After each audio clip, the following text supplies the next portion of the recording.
Alright guys, good morning. Seryoso ko karon sa atong vlog. Nag-vlog yun ko tungod lang ining rason. Kaya ang sulod na akong account puro lang ni binuang, puro lang mga shoot nga na. Pag ni vlog ni siya para sa tanan, so pamati mo hangtod sa katapusan. Wala man ni bayad, wa pa man koy bayad ini akong kuan, katilaw ini, so tan-awa lang ninyo para ma-aware pod mo kaya ang story moagto ko karon sa is kay 15 years ako nagbayad sa SS, 15 years. Tapos ako'y utang nga 3,500, hindi na ako nabayaran for 10 years so inquire na ko na karon kung pila na siya kadako. Matay nakulbaan ko ba si niabot na nag 20 mil so mo nang akong agtuon karon sa is para mabalaan nato kuyugi ko ninyo, char kuyugi. Ako na ning ikuan karon kung unsay response sa is kung unsaon ako na pag-retrieve na unsaon ako na pagbayad nga dili kay kumadak-an ingon ana ba nga term, sayop ta kong term. So mangutana ko karon didto kung pila akong mabayaran. So nakulbaan ko sige, mga agton ako karon, mamati tayo nugbalik na ko dire alright, let's go.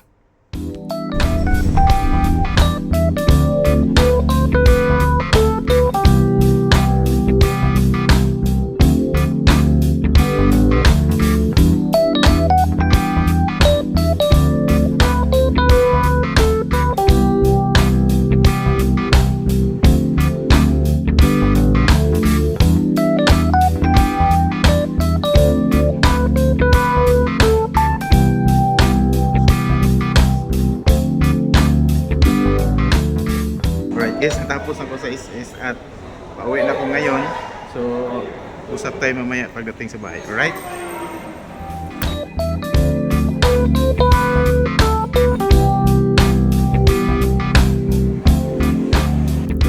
Alright guys, nakauwi na ta. So, istorya na to karon unsay natabo dito sa is.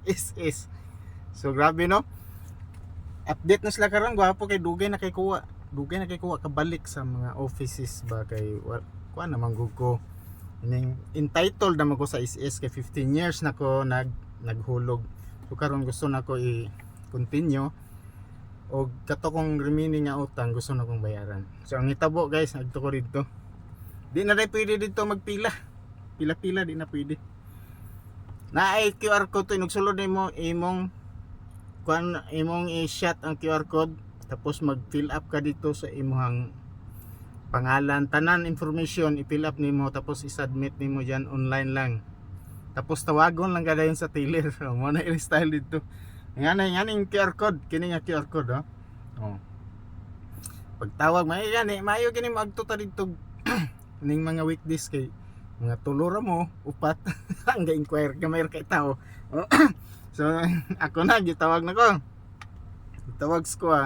kung ma'am gusto ko kuan sa ko ang loan, gusto ko mag continue tapos magbayad sa akong remaining loan since 2013 pa tong loan ko, 10 years ago na.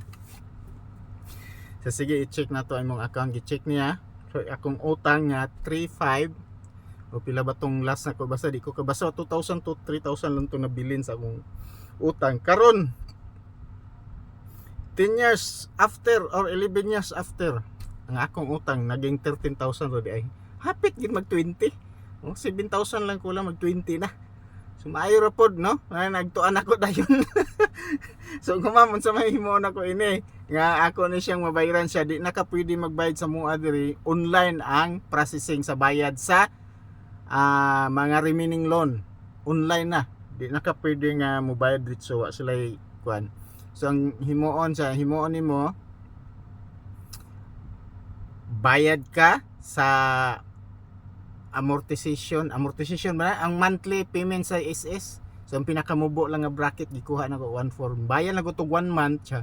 Kung ang resibo picture imong ID, ipasa sa WhatsApp na number dito sa SS WhatsApp, ipasa dito, tapos mag imong i-state dito nga I want to ganun lang state nimo nga condonation sa loan ako, ma-apply ko condonation sa loan, tapos update my account o yan na ba, i-update or reset nga na yang ingon. So akong gihimo mo na akong gihimo nga kay na pag gikan ako dito gihimo din ko mga update, send na ako dito sa WhatsApp is oh. So karon wa pa kabalos, tulat pa ko kay na daw na i-process nga akong sundon diha. So ma-apply pa ko condonation para kanang 13,000 at least makabayad lang ko anag maski katunga lang, okay na di ba, di na kay sakit. So mao na akong gilat-hulat karon guys, gina at least mabalik ta sa SS. 15 years ko dito naka-record nga member, so maski maka 20 lang ko, 20 years pwede na siguro. Okay, so mura nang update no, grabe de kulbaan bi ako kay abi na ko mag 20k na akong utang sa SS. 13 ra day. So hapit na po day. Sige. Alright guys. Kamong na yung utang sa SS, bayre gid ninyo, ayaw nyo patdugaya, bayre nyo as soon as possible nga na mo'y kwarta. Bayre gid na ninyo kay tubo gid na siya, kay manganak na siya, magsapaw-sapaw imong tubo. So mo nang dali ra kay mudako. So kung na mo'y utang sa SS nga nga wala nimo bayre, gipasagdahan ra nimo, magmahay ka sa ulihi. Magmahay ka kay matingala ra ka sa imong lansam, i-minus nila na, tapos mo gamay ang imuhang kuan kining kita kanang tubo nimo sa SS, mo gamay na siya. So instead nga mo dako imong monthly nga pensyon, imbes tag 4,000 mahimo lag 2,000, o sayang kayo. Bayre nyo ng SS kay na ko ra ba kay nagkatabang inog matiguang na ta. Ano nga tiguang naman ta. Alright? Wala na guys. Thank you.